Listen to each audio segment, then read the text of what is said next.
Congresswoman Liz Cheney has said there's actually a Putin wing of the Republican Party these days. I think she's referring to Congressman Cawthorn, who called Zelensky a thug. Marjorie Taylor Greene said the U.S. should not fund a war the Ukrainians cannot possibly win. Is there any room in the Republican Party for this rhetoric, and why isn't there more discipline? Well, there's some lonely voices out there that are in a different place. But looking at Senate Republicans, I can tell you that I would have, had I been the majority leader, put this Ukraine supplemental up by itself. I think virtually every one of my members would have voted for it.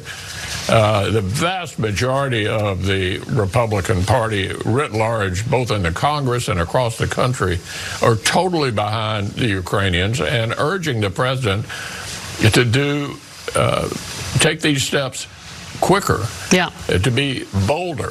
So there may be a few lonely voices off the side. I wouldn't pay much attention to them.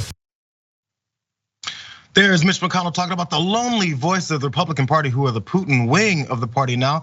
It's weird that he pointed out those lonely voices. I want you guys to remember that part, because there's this other lonely voice of the party that no one ever really listens to. Let's see what he had to say about this. He said, this is genius. Putin declares a big portion of the Ukraine. Putin declares it as independent. Oh, that's wonderful.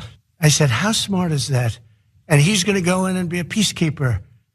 That's the strongest peace force. We could use that on our southern border. The NATO nations, and indeed the world, as he looks over what's happening strategically with no repercussions or threats whatsoever, they're not so smart. They're looking the opposite of smart. We've all seen those clips a million times now, because you need to see them a million times because they keep saying it didn't happen. But there is back to Mitch McConnell, because he was talking about those lonely voices. He did have an opportunity to call out that lonely voice you just heard, former President Donald Trump. This is back earlier in March. He didn't have much to say as far as the pushback. Watch this. Was it a mistake for the former president to praise Putin as very savvy, smart, and his Ukraine strategy is genius? What President Putin is a ruthless thug who's just invaded another sovereign country and killed thousands of innocent people. That's what President Putin is. No answer about who former President Trump is, but just about President Putin, and absolutely not talking about that point. So this whole lonely group of people within Mitch McConnell's party just continues to grow. Here's another one of those lonely voices. When my constituents from Georgia call into my office here in Washington, D.C., there is only one thing on their minds. Hardworking Americans living paycheck to paycheck don't care about foreign wars or foreign borders. They care about gas prices back home.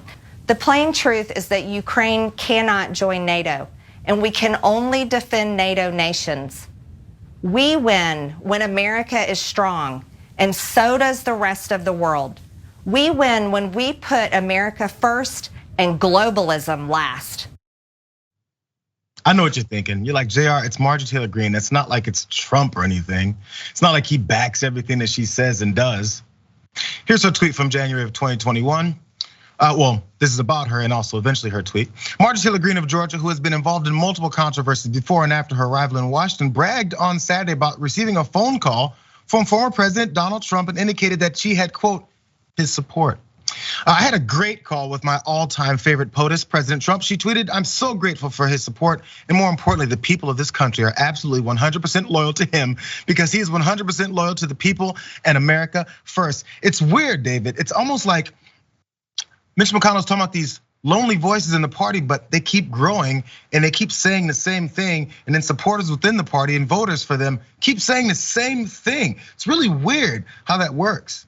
Well, and it's also not working for Mitch McConnell with presented with the argument that maybe the Republican Party is filled with Russian assets. And there's a strong argument to be made that Donald Trump was a Russian asset for the way that he was trying to destroy NATO while he was president. It's clear that Madison Cawthorn is in Putin's back pocket because of the things that he has said about Zelensky in Ukraine. And then there's Marjorie Taylor Greene, who often reminds me of that movie where the beauty pageant queens are out there saying, what's your platform? World peace, world peace, world peace.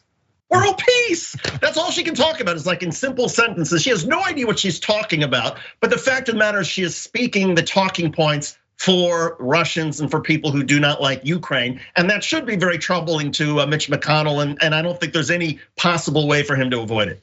There's another part about this, you guys. I want to go to this last side here because Mitch McConnell did also say, if I was the leader in the House, there's this guy in the Republican Party who is the leader of the Republicans in the House. His name is Kevin McCarthy, in case you haven't heard of him. He was also asked about what they're gonna do about Marjorie Taylor Greene and her clout within the party. Also Paul Gosar, as you can imagine, both of them showed up at that white supremacist event a few weekends ago. This is the leader of Republican Party talking about that particular person who apparently isn't lonely.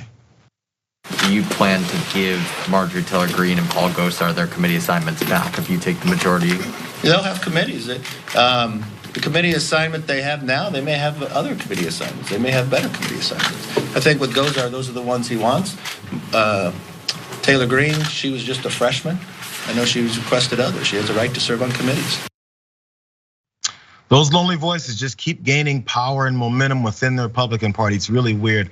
I wish, I don't have any issue with Margaret Brennan in the way she asked it, but I wish there was a follow-up that said, it's not lonely voices, right? We can play a few of them.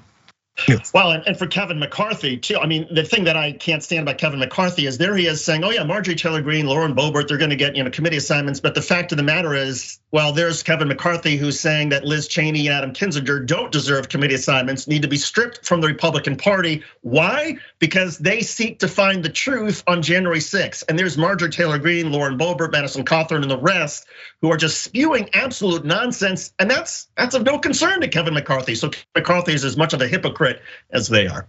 Oh, he's trying to get that gavel. That's what he's trying to get. That's all that matters to Kevin McCarthy at this point.